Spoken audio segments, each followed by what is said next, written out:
Hi friends, कल्पनाच रेसिपीमध्ये पुन्हा एकदा तुमचं स्वागत आहे। रेसिपी सुरू करायच्या अगोदर तुम्हाला दिवाळीच्या माझ्याकडून आणि माझ्या परिवाराकडून खूप खूप खूप मनपूर्वक हार्दिक शुभेच्छा। या दिवाळीला खूप सारे नवनवीन पदार्थ बनवा आणि त्याचा आस्वाद घ्या, खूप सारी शॉपिंग करा। परत एकदा तुम्हाला हॅपी दिवाळी, सेफ दिवाळी। चला तर मग रेसिपी बनवायला सुरुवात करूया।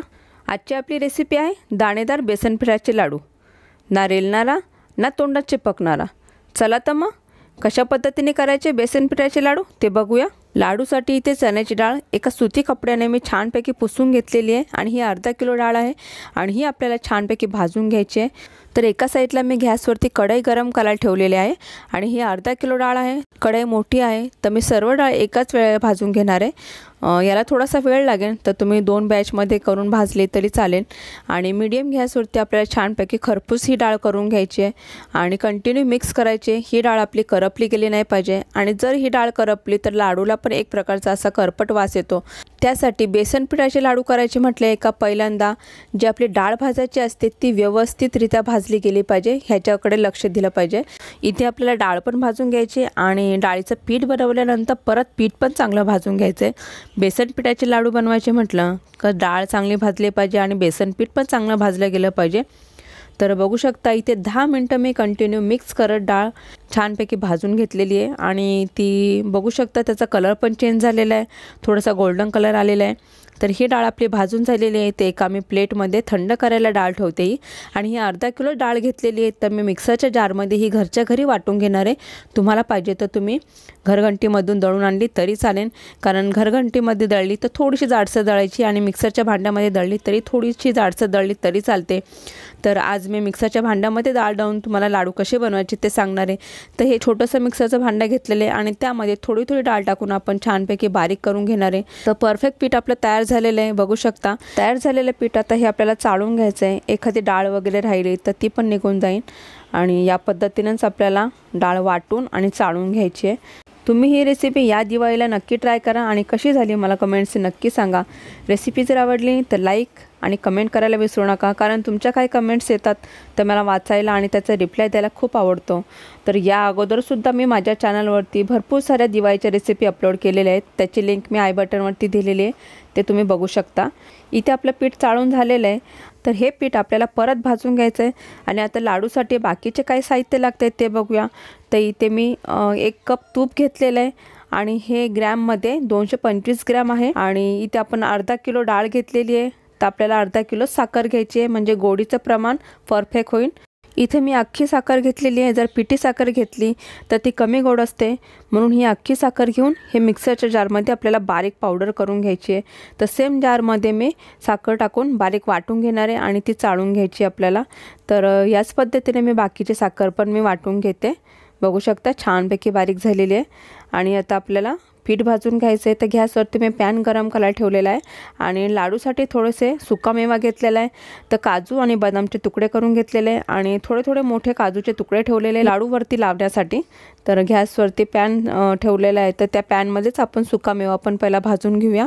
तर थोडंसं तूप टाकलेलं आहे आणि तुपामध्ये जे कट केलेला सुकामेवा आहे तो पहिल्यांदा आपल्याला भाजून घ्यायचा आहे। तर थोडासा लाल झालेला आहे म्हणजे तो क्रंची झाला आहे, तर एका साईडला करून आपल्याला त्यामध्ये 1 ते 2 चमचे मनुके टाकायचे आहेत आणि मनुके पण चांगले तुपामध्ये फ्राय करून घ्यायचे आहेत, म्हणजे ते चांगले फुलले का आपले सुकामेवा भाजलेला आहे। तर आता सुकामेवा छानपैकी भाजलेला आहे तर आता हे काढून घेते आणि जे तुकडे ठेवलेले काजूचे ते पण थोडंसं तूप टाकून आपल्याला क्रंची करून घ्यायचे आहेत, तर म्हणजे लाडूवरती लावायला छानपैकी दिसतात। ते इथे तुम्ही दुसऱ्या आवडीनुसार सुकामेवा पण घेऊ शकता। सेम पॅनमध्ये आपल्याला तूप टाकायचं आहे। इथे हे पॅन माझं जे आहे ते मोठं आहे तर त्यामध्ये मी सर्व एकत्र पीठ टाकून सर्व भाजून घेणार आहे। जरासा वेळ लागेल पण कंटिन्यू मिक्स करत राहिलं तर छानपैकी आपलं पीठ भाजून होईल। तर बघू शकता इथे 1 ते 2 चमचे फक्त मी तूप ठेवलेले आहे आणि सर्व पूर्ण तूप पिठामध्ये टाकून मिक्स करून घेणार आहे आणि मीडियम गॅसवरती हे पीठ चांगलं भाजून घ्यायचं आहे आपल्याला। पीठ भाजायलाच आपल्याला लाडूसाठी वेळ लागतो, तर हे भाजायला आपल्याला पूर्ण 20 ते 25 मिनिट लागणार आहे। तर तूप छान मिक्स झालेलं आहे आणि मिक्स झाल्यानंतर कंटिन्यू आपल्याला मिक्स करायचं आहे, जर आपण थोडासा हलगर्जीपणा करायचा नाही आहे। पीठ जर हे करपलं तर लाडूचा स्वादच पूर्ण बिघडतो।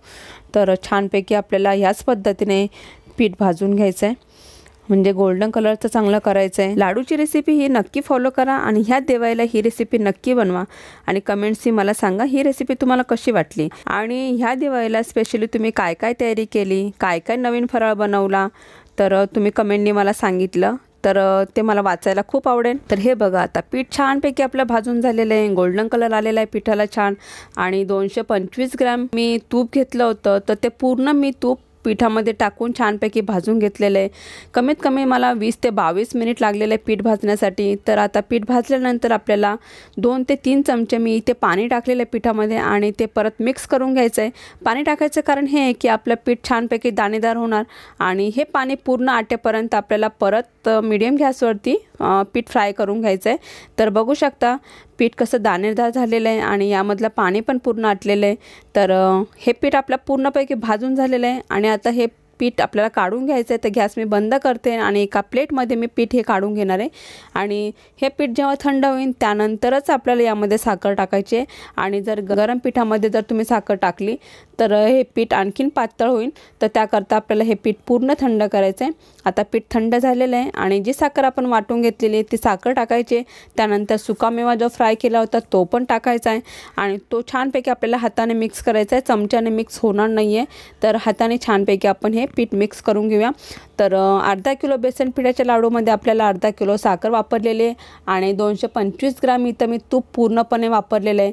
तर परफेक्ट मेजरमेंट आहे, तूप जास्त पण नाही आणि कमी पण नाही आहे। आणि इथे 2 चमचे मी वेलची घेतली होती अख्खी आणि ती साखर टाकून मिक्सरच्या जारमध्ये वाटून घेतलेली आहे आणि वेलची टाकून आपल्याला पिठामध्ये छानपैकी मिक्स करायची आहे आणि ही वेलची मिक्स झाल्यानंतर आपल्याला लाडू बांधायचे आहेत। तर इथे तुम्ही छोट्या आकाराचे किंवा मोठ्या आकाराचे लाडू बांधू शकता। तर इथे मी छानपैकी वेलची मिक्स केलेली आहे। तर आपण आता लाडू बांधायला घेऊया। तर नक्की ही रेसिपी ट्राय करा आणि कशी झाली मला कमेंट्सने नक्की सांगा। तर बघू शकता छानपैकी आपले लाडू बांधून झालेले आहेत आणि परफेक्ट कलर आलेला आहे, परफेक्ट आकार पण आलेला आहे आणि यावरती आपण काजू लावून घेऊया आणि परफेक्ट लाडू तयार झालेला आहे। तर अशाच पद्धतीने मी लाडू सगळे बांधून घेते। तर नक्की ही रेसिपी ट्राय करा, कशी झाली कमेंट्सने मला नक्की सांगा। रेसिपी जर आवडली तर लाईक, शेअर आणि सबस्क्राईब करायला विसरू नका। परत भेटूया अशीच एक नवीन रेसिपी घेऊन। Thank you, happy Diwali.